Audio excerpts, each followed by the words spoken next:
강동노회 태백시찰 부흥회를 잘 인도하고 왔습니다.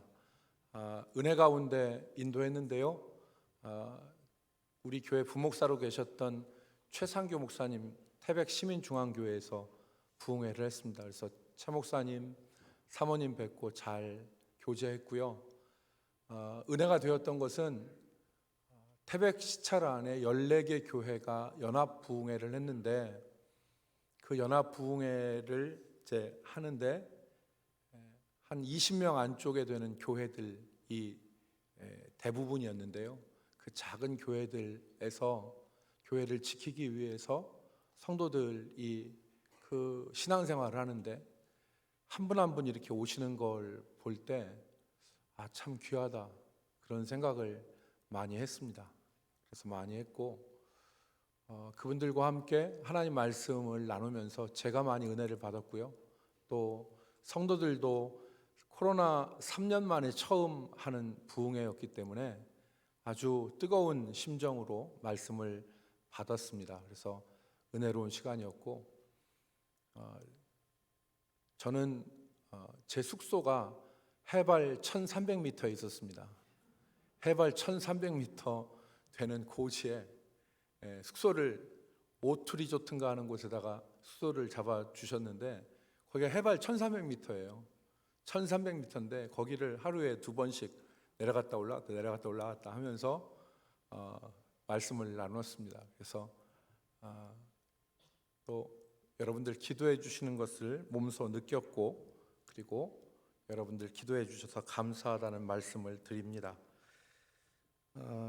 오늘 본문에 보면은 다니엘이 사자굴에 던져진 것을 우리가 볼 수 있습니다. 여러분, 사자굴은 무엇입니까?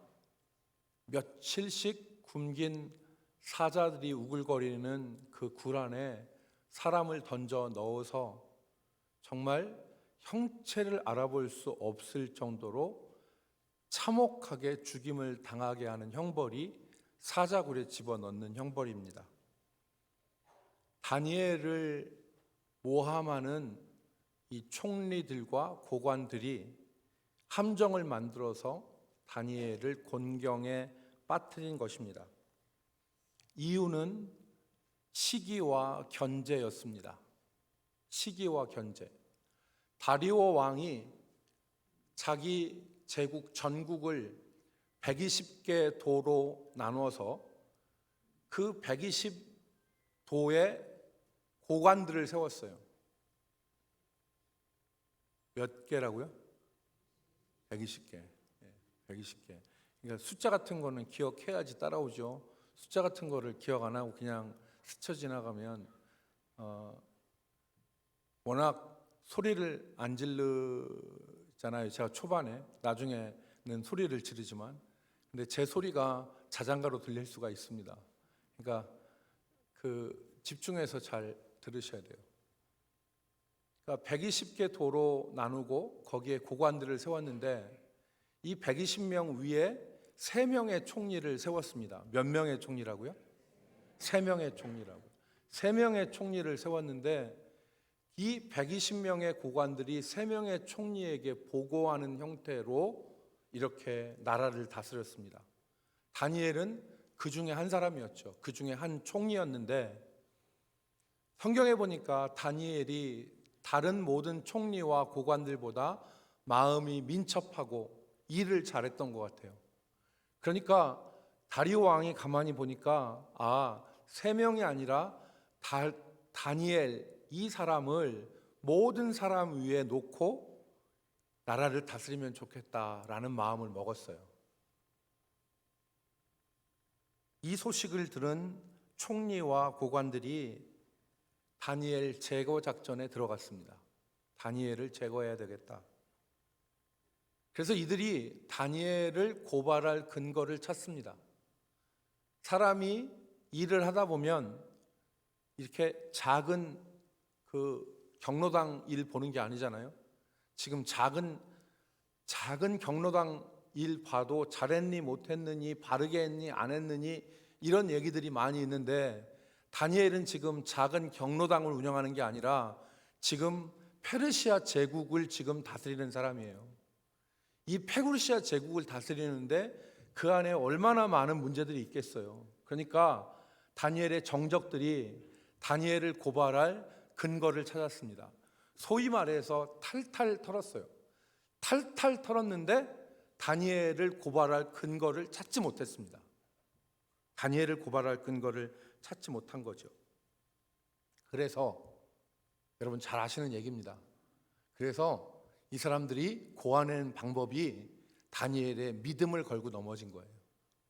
앞으로 30일 동안 왕 외에 어떠한 신이나 어떠한 사람에게 구하거나 기도하면 그 사람은 사자굴에 던져 넣읍시다. 소위 30일 기도 금지법을 만든 것입니다. 그리고 다리오 왕을 움직여서 이 금령을 법으로 세웠고, 그리고 더 나아가서 메데 바사에 고치지 못하는 법으로 만들었던 것입니다. 다니엘을 죽일 수 있는 완벽한 함정을 파놓은 것입니다. 그런데 10절 말씀에 보면, 오늘 6장 10절 말씀에 보면 다니엘이 조서에 왕의 도장이 찍힌 것을 알고도 자기 집에 돌아와 윗방에 올라가 예루살렘으로 향한 창문을 열고 전에 하던 대로 하루에 3번씩 무릎을 꿇고 기도하며 그의 하나님 앞에 감사하였더라 그랬습니다. 놀라운 것은 여러분, 다니엘이 자신을 죽이려고 하는 이 상황 가운데도 흔들리지 않고, 그리고 또 당황하지 않고 전에 하던 대로 계속해서 기도했다는 것과, 그리고 그 기도의 내용이 감사였다는 것이었습니다. 다니엘에게도 여러분 정보가 있었겠죠. 이 정도 직급과 이 정도 위치에 있으면 다니엘에게도 정보가 있었겠죠. 그리고 자신을 향해서 자신을 사냥하기 위해서 던져진 그물이라는 것도 분명히 알았을 것입니다. 그런데 다니엘은 여기에 굴하지 않고 불평하지 않고 오히려 하나님 앞에 감사했다는 것입니다. 다니엘의 대적자들이 이 순간을 놓치지 않고 다니엘을 고발했습니다. 오늘 본문에 보면 그들이 왕에게 뭐라고 했습니까? 다니엘이 금령을 어기고 하루에 3번씩 기도하였나이다.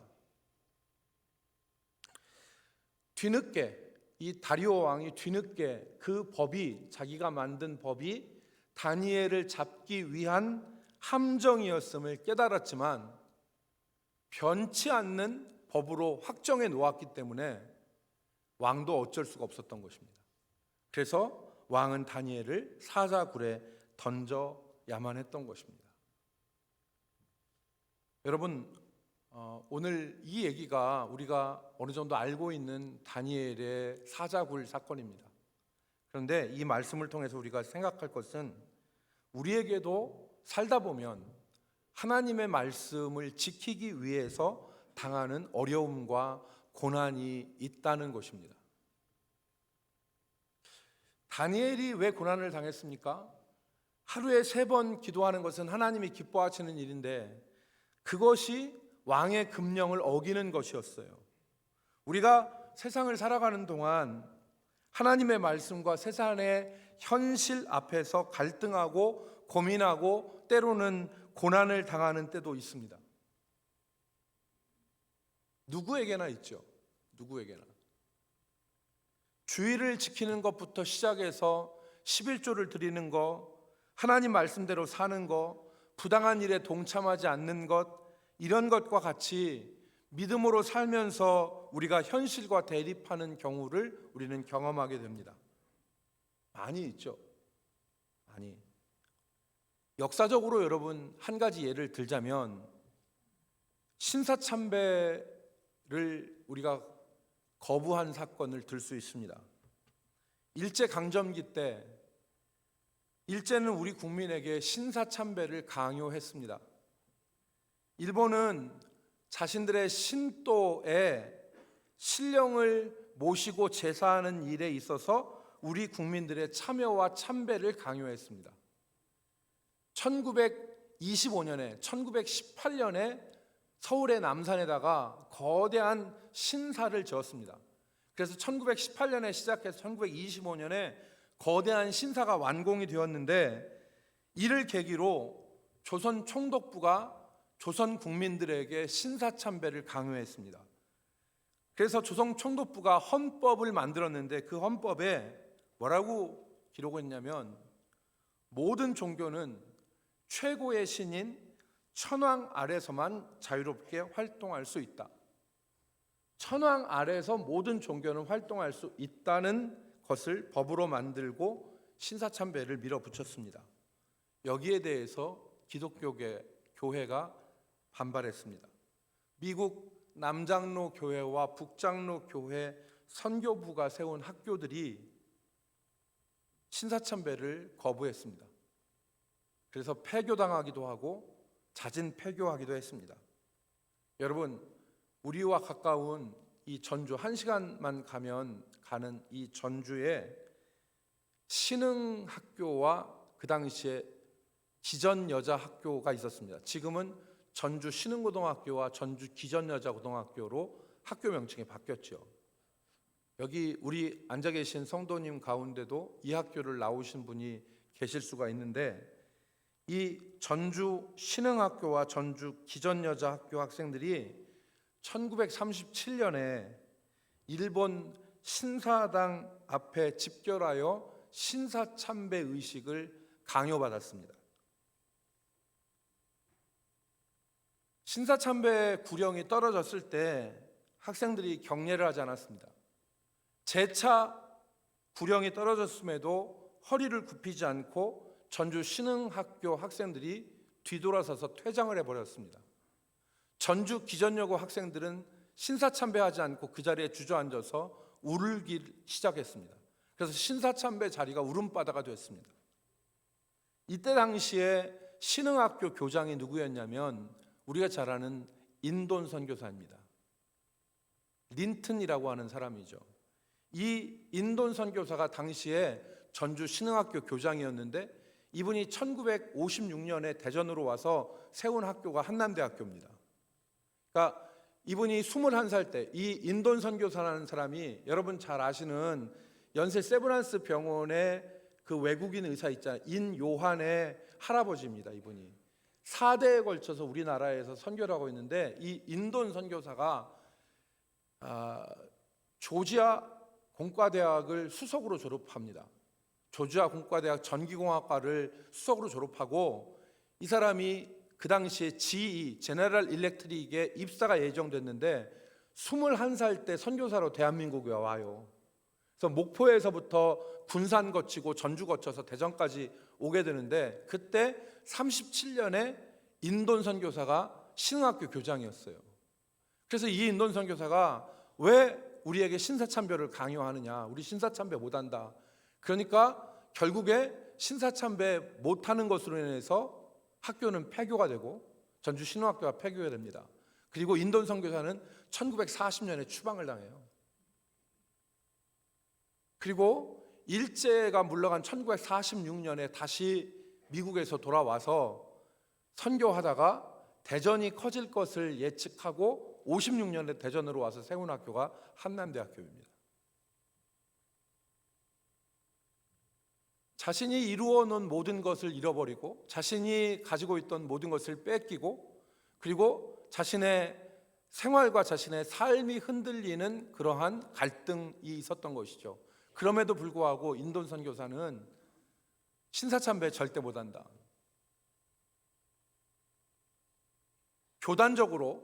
우리 교단적으로 1938년, 다음 해인 1938년에 우리 대한예수교 장로회 제27회 총회가 평양의 서문박 교회에서 열렸습니다. 이 27회 총회에서 소위 우리가 영화에서 보는 칼을 찬 무장 일본 경찰들이 97명이 목사님들, 장로님들 사이사이에 앉았습니다. 그래서 여기 서장로님, 윤장로님 앉으셨잖아요. 이 사이에 칼을 찬 무장경관이 앉아 있는 거예요. 그리고 그 옆에도 앉아 있는 겁니다. 그래서 신사참배를 결의하게 만든 거예요. 30여 명의 선교사님들과 목사님들이 항의하면서 단상으로 나갔는데 그 목사님들, 장로님들이 일본 경찰관에 의해서 질질 끌려 밖으로 나갔습니다. 어쨌든 27회 총회에서 우리 교단은 신사참배를 결의했습니다.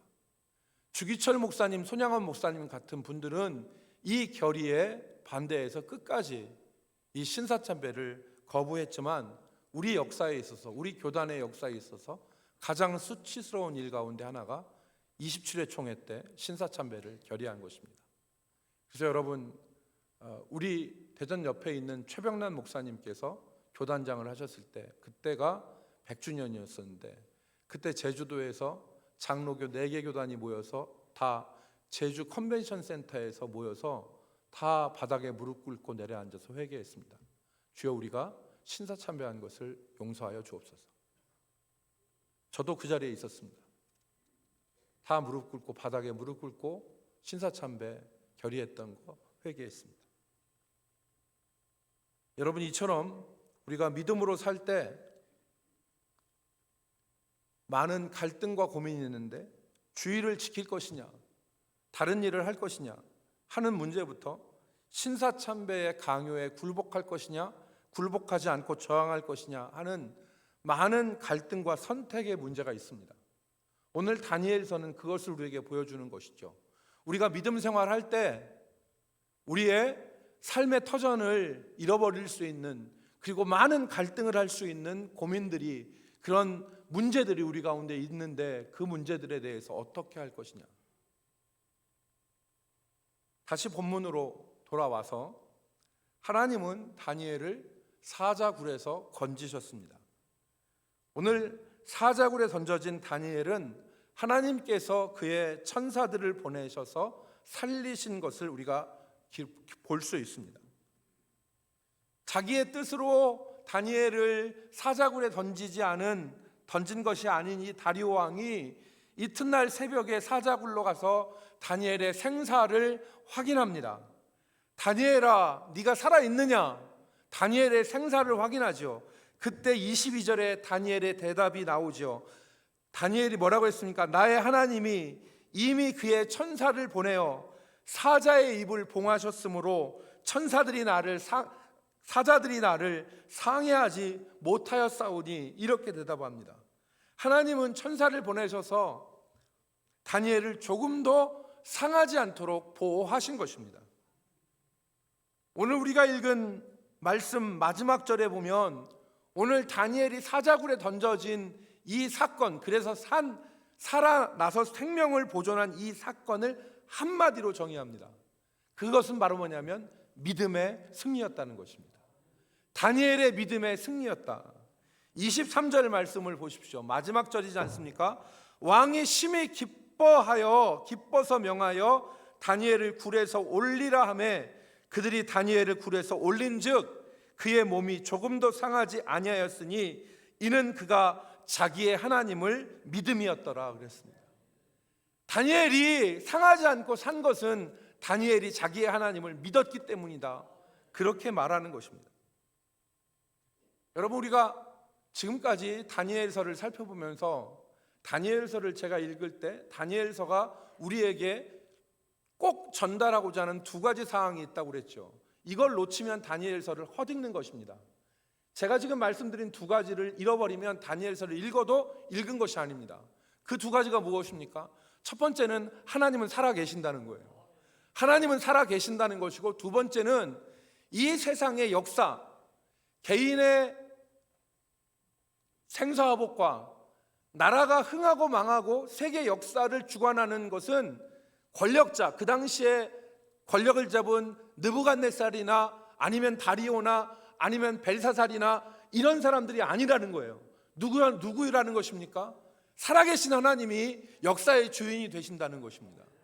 그것을 다니엘서는 지금 말하고 있는 것이죠. 핍박을 당하고 있고 고통을 당하고 있고 신앙 가운데 고통당하고 있는 하나님의 백성들에게 지금 다니엘을 통해서 하는 말이, 하나님은 살아계셔서 이 고난 가운데 우리와 함께 하시고, 이 세상의 역사를 주관하시는 분은 눈에 보이는 권력자가 아니라 보이지 않는 살아계신 하나님이시다. 이것을 말씀하는 것이 다니엘서입니다. 여러분, 오늘 다니엘서를 가만히 보십시오. 대적들의 시기로 인해서 완전한 함정에 빠진 다니엘은 정말 죽은 목숨이었습니다.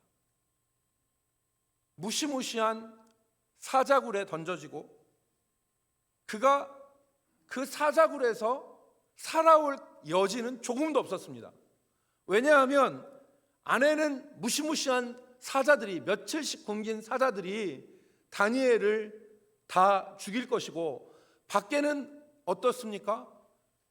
굴 어귀에다가 돌을 갖다가 막았는데, 성경에 보면 누가 살려줄까 봐 그 굴 어귀에다가 인봉을 했어요. 왕의 도장을 찍고 신하들의 도장을 찍었습니다. 그러니까 왕의 도장만 찍었다고 얘기하지 않고 신하들의 도장을 찍었다는 얘기는 밤사이에 왕이 혹 마음이 변해서 이 돌을 옮겨가지고 다니엘을 꺼낼까 봐 신하들도 자기 도장을 찍어가지고 인봉해서 누구도 이 돌을 옮기지 못하게 만든 거예요. 완벽한 함정이죠. 이 완벽한 함정 가운데 다니엘이 살아나올 확률은 1도 없었던 겁니다. 완전히 죽은 목숨입니다. 그런데 다니엘이 살았습니다. 다니엘이 살아난 거예요. 반대로 그를 모함한 자들은 어떻게 되었습니까? 다니엘을 죽인 자들은 왕의 진노로 말미암아 자신들뿐만 아니라 그 처자식까지도 사자굴에 던져졌는데, 그 형편이 어땠느냐, 그들이 얼마나 참혹하게 죽었느냐를 성경은 말씀하는데, 그들이 굴 바닥에, 사자 굴 바닥에 떨어지기도 전에 사자들이 그들을 움켜서 그 뼈까지도 부스러뜨렸더라 그랬습니다. 믿음으로 말미암아 함정에 빠진 다니엘은 다시 살아나서 하나님의 살아계심을 증거하게 되었고, 그 대적들은 자신이 고안한 사자굴에 자신들이 던져져 죽임을 당했던 것입니다. 사랑하는 성도 여러분, 제가 오늘 여러분들과 나누고 싶은 말씀은 오늘도 믿음이 승리한다는 것입니다. 오늘 이 시대에도 믿음이 승리한다는 것입니다. 이 시대에도 하나님은 살아계시고, 하나님은 믿음으로 살려고 하는 성도들과 분명히 함께 하시고, 그들의 믿음이 헛되지 않게 하신다는 것을 우리가 이 시간 붙잡기를 주의 이름으로 축복합니다. 사랑하는 성도 여러분, 믿음으로 사는 것은, 믿음으로 이 세상에서 사는 것은 그리 만만하거나 호락한 일이 아닙니다. 믿음으로 사는 것이 만만하거나 호락호락하지 않습니다. 주의를 지키는 것, 이게 호락호락한 일입니까? 주의를 지키는 것, 11조를 드리는 것, 하나님의 말씀대로 사는 것, 악을 행하지 않고 하나님의 뜻 가운데 사는 것, 어떤 것도 처음에는 쉬운 것 하나가 없습니다. 주의를 지키는 것만 해도 내 삶을 걸어야 되고 내 존재를 걸어야 해낼 수 있는 일입니다. 여러분, 제가 왜 주의를 지키는 걸 얘기합니까? 말씀에 주의를, 안식일을 지키는 것이 너와 나 사이에 영원한 징표가 된다고 하지 않았습니까? 너희가 하나님의 백성이 내 백성이라고 하는 것을 증거하는 징표가 바로 주의를 지키는 것입니다. 11조를 내는 것이 왜 중요합니까? 교회의 수입 때문에 11조가 중요한 겁니까? 전혀 그렇지 않죠. 하나님은 하나님의 백성들, 교회를 살리시는데 왜 11조를 내는 게 중요합니까? 하나님의 권위를 인정하고 하나님께서 나에게 주신 것들을 인정해서 소득의 열의 하나를 하나님께 드림으로 하나님의 주권을 인정하는 믿음의 고백이 11조입니다. 그러니까 이 11조를 드리는 건 하나님을 인정하는 행동인 것이죠. 왜 하나님의 백성이 악을 행하지 않고 하나님 말씀대로 삽니까? 그래야 하나님 백성이기 때문에 그런 것입니다. 구별된 하나님의 백성이기 때문에 그런 것입니다.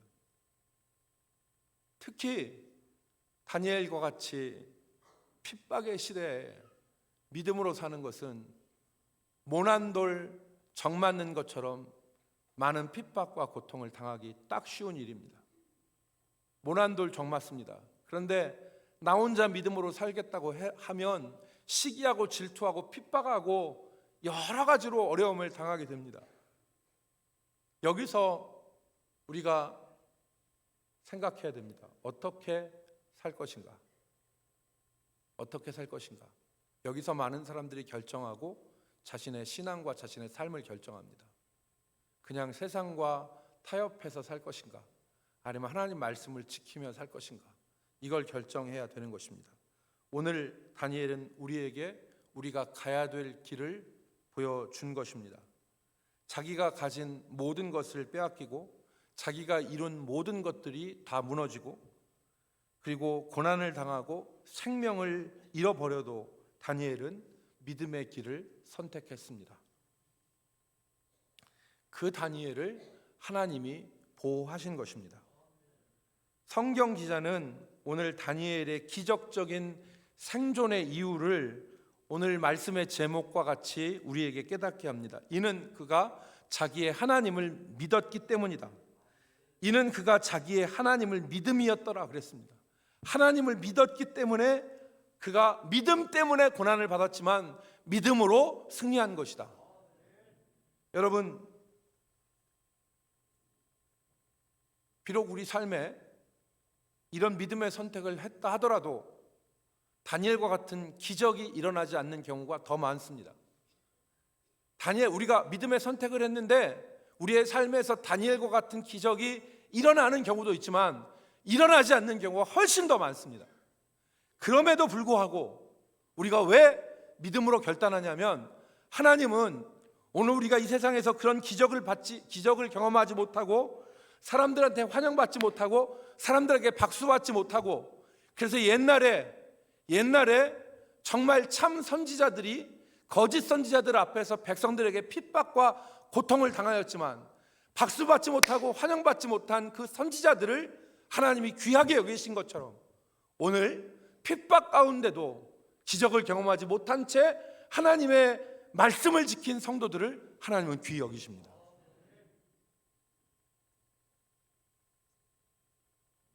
여러분, 이런 말이 있습니다. 사람이 마음이 없으면 핑계를 찾고 하려고 하면 방법을 찾는다. 마음이 없으면 핑계거리를 찾고 하려고 하는 마음이 있으면 방법을 찾는데요. 제가 경험을 했어요. 제가 경험을 했는데 제가 어떤 일을 나는 그거를 전혀 못할 것 같아 라고 생각했더니 안 하려고 하는 생각, 핑계만 착 찾더라고요. 그런데 대화 중에 제가 그것을 좀 해야 되겠다라고 하는 생각이 드니까 사람이 간사하게 할 수 있는 방법들이 다 보이더라고요. 그래서 제가 경험했어요. 아, 그렇구나. 사람이 안 하려고 하면 마음이 없으면 핑계를 찾고 사람이 하려고 하면 방법이 보이게 되는구나. 믿으시면 아멘. 맞아요. 안 하려고 하면 핑계가 떠오르고 하려고 하면 방법이 보이는 거예요. 말씀을 지키려고 애쓰다 보면 믿음으로 살려고 하다 보면 어려움이 발생합니다. 그런데 그때 안 하려고 하면 핑계가 보이고 하려고 하면 뚫고 나갈 방법이 보이는 것입니다. 여러분, 전에 우리 교회를 섬기던 한 집사님 부부가 계셨는데요. 지금은 사정으로 다른 교회를 섬기시는데 제가 그 집에 신방 갔더니 남편 집사님이 자기 부부가 살아온 옛날 이야기를 하셨습니다. 그 부부는 부모님에게 물려받은 재산 없이 가난하게 신혼을 시작했어요. 둘이 사랑하는 마음만 가지고 가난하게 신혼을 시작했습니다. 남편은 밖에서 일을 하고 아내는 집에서 작은 부업을 하면서 신혼을 시작을 했습니다. 그러던 어느 날 남편이 일을 마치고 저녁에 집에 돌아오니 아내 안색이 좋지 않더래요. 남편이 아내가 저녁 차려주기를 기다리는데 시간이 지나도 저녁 차릴 준비를 하지 않아서 남편이 아내에게 왜 저녁을 안 주느냐 그랬더니 그제서야 아내가 쌀이 떨어졌다고 하더랍니다. 쌀이 떨어졌다는 말에 남편이 속이 상하고 자신이 많이 벌어다 주지 못한 미안한 마음에 화를 냈대요. 쌀이 떨어졌으면 옆집 가서 돈을 빌리거나 아니면 11조 하려고 떼어놓은 돈으로 먼저 쌀을 사면 되지 왜 안 그랬냐, 그렇게 아내를 뭐라고 하니까 권사님이 되신 그 아내분이 울면서 하는 말이 11조는 우리 돈이 아니라 하나님께 드린 돈이라 손을 안 댔다고 그렇게 대답하더랍니다. 남편이 너무 속이 상하고 부끄럽고 미안하기도 해서 집을 뛰어나갔대요. 그리고 밤이 돼서야 돌아왔답니다. 그 일 이후로 남편은 가난에서 벗어나기 위해서 더 열심히 일하고 아내도 열심히 일해서 부부는 집도 사고 돈도 모으고 제가 만났을 때는 돈 걱정하지 않아도 되는 형편이 되었습니다. 그 남편 집사님이 저한테 이런 말을 하더라고요. 그때 목사님, 아내 말 듣기를 제가 잘했어요. 아내의 미련한 믿음이 저를 살리고 우리 가정을 살린 거예요. 우리는 평생 가난에서 벗어나지 못했을 텐데 아내의 믿음으로 우리 가정이 가난에서 벗어날 수 있었습니다. 이렇게 말하더라고요. 여러분, 돈은 항상 모자라요. 돈은 살다 보면 항상 모자랍니다. 시간도 살다 보면 항상 모자랍니다. 내가 할 수 있는 것도 항상 제한이 돼요. 그러나 여러분 생각해 보세요. 오늘 다니엘서에 있는 말씀은 우리 모두가 다 알기 때문에 그냥 지나쳐도 되는 말씀이 아니에요. 이 말씀은 우리가 살아가는 동안 우리가 갈등하고 고민하는 문제들을 만나게 되는데 그때 우리가 어떻게 살아갈 것이냐라는 것에 대해서 질문을 던지는 거예요. 그때 믿음으로 말미암아 생긴 갈등 가운데 믿음으로 살면 하나님께서 그 믿음으로 말미암아 승리하게 하신다는 것을 우리에게 보여주는 것입니다. 여러분, 다니엘은 믿음 때문에 고난 당했지만 그가 하나님을 믿음으로 말미암아 승리한 사람입니다. 저와 여러분이 다니엘과 같이 믿음으로 말미암아 승리하는 사람들이 되기를 바랍니다. 하나님이 어떤 분이십니까? 시편 40편 2절 말씀에 이렇게 기록합니다. 그가 나를 기가 막힐 웅덩이와 수렁에서 끌어올리시고 내 발을 반석 위에 두사 내 걸음을 견고하게 하셨도다. 그가 나를 기가 막힐 웅덩이와 깊은 수렁에서 건져주시고 내 발을 반석 위에 두사 나를 견고하게 하셨도다. 우리가 믿는 하나님이 살아계신 그 하나님입니다. 우리 모든 성도들이, 대전 남북교회 모든 성도들이 믿음으로 말미암아 승리하는 성도들이 되기를 주의 이름으로 축복합니다. 기도하겠습니다. 거룩하신 하나님, 오늘